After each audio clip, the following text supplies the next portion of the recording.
warahmatullahi wabarakatuh. Selamat pagi dan salam sejahtera bagi kita semua. Yang kami hormati Ibu Tiara Sari Himawi, SPD MPD selaku dosen pengampu mata kuliah kewarganegaraan serta teman-teman yang berbahagia. Puji syukur kita panjatkan kehadirat Tuhan Yang Maha Esa atas berkat rahmat dan karunia-Nya kita dapat melakukan perkuliahan dalam bentuk video pembelajaran kali ini dalam keadaan sehat walafiat. Kami dari kelompok 10 yang akan mempresentasikan materi pergaulan internasional. Sebelumnya izinkan kami perkenalkan diri terlebih dahulu. Saya Intan Nuraini dengan NIM 256101117. Saya Anissa Farah Amelia dengan NIM 256101105. Saya Rana Alfiani dengan NIM 256101109. Oke, baik langsung saja. Yang pertama, pengertian pergaulan internasional.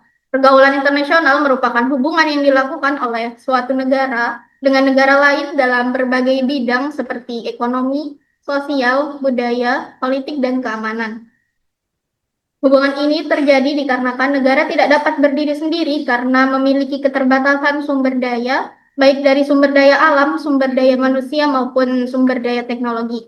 Oleh karena itu, diperlukan kerjasama antar negara ini menjadi sebuah kebutuhan yang dapat saling mendukung dan menghadapi berbagai tantangan global.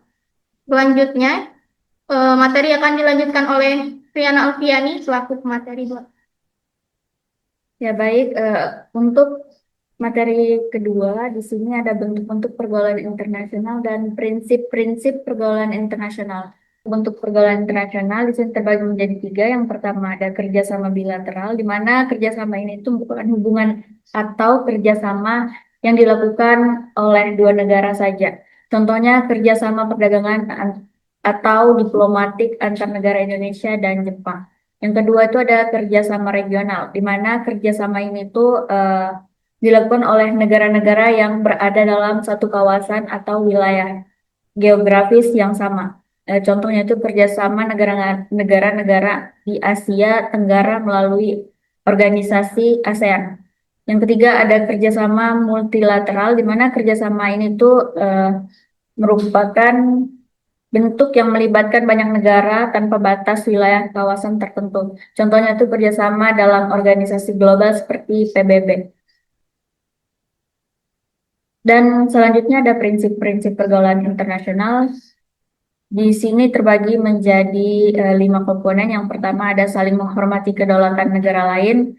Eh, Maksudnya di sini tuh setiap negara wajib menghormati kemerdekaan dan kedaulatan hukum negara lain tanpa berminat menjajah atau menguasai. Yang kedua, tidak mencampuri urusan dalam negara lain. Kita harus menghargai kedaulatan politik negara lain dengan tidak ikut campur dalam masalah internal ataupun konflik domestik mereka. Yang ketiga, ada persamaan derajat antar negara, di mana semua negara di sini harus memiliki kedudukan, hak, dan kewajiban yang sama di mata hukum internasional dan tidak peduli apakah negara tersebut besar atau kecil, serta kaya atau miskin. Yang keempat, sini ada kerjasama yang saling menguntungkan, di mana maksudnya di sini adalah hubungan internasional yang didasarkan pada asas keadilan, di mana semua pihak yang bekerja sama mendapatkan manfaat positif.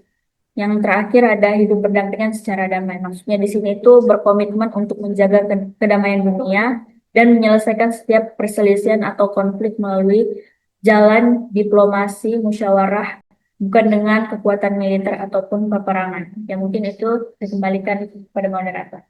Oke, baik. Selanjutnya materi yang ketiga akan disampaikan oleh Amel selaku pemateri 3.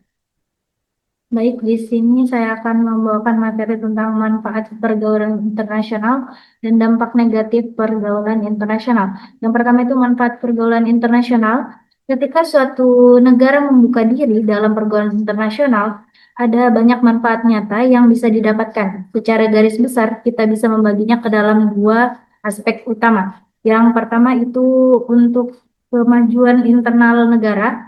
Hubungan ini membuka jalan bagi perluasan pasar perdagangan kita ke luar negeri, sekaligus menjadi jembatan transfer ilmu pengetahuan dan teknologi yang sangat kita butuhkan. Yang kedua, untuk stabilitas eksternal. Pergaulan ini memperkuat keamanan bersama dan menciptakan ruang untuk saling bertukar kebudayaan sehingga antar negara bisa saling memahami dan menghormati. Eh, yang kedua itu adalah dampak negatif pergaulan internasional. Pergaulan internasional ini juga membawa tantangan besar atau dampak negatif yang harus kita waspadai. Yang pertama itu tantangan terhadap identitas dan ideologi. Arus globalisasi beresiko membawa masuk budaya asing serta ideologi yang tidak sesuai, bahkan bisa mengikis nilai-nilai asli bangsa kita sendiri. Yang kedua itu tantangan ekonomi dan kemandirian. Persaingan ekonomi global akan jauh semakin ketat jika kita tidak siap.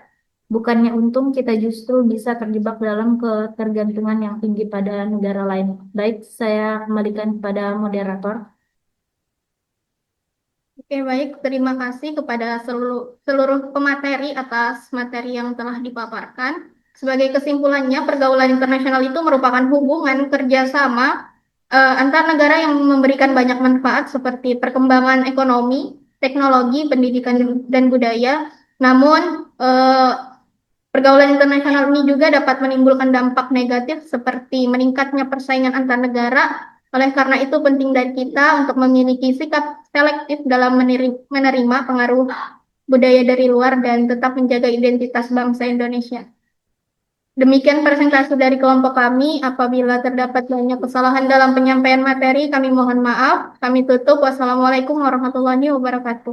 Waalaikumsalam warahmatullahi wabarakatuh.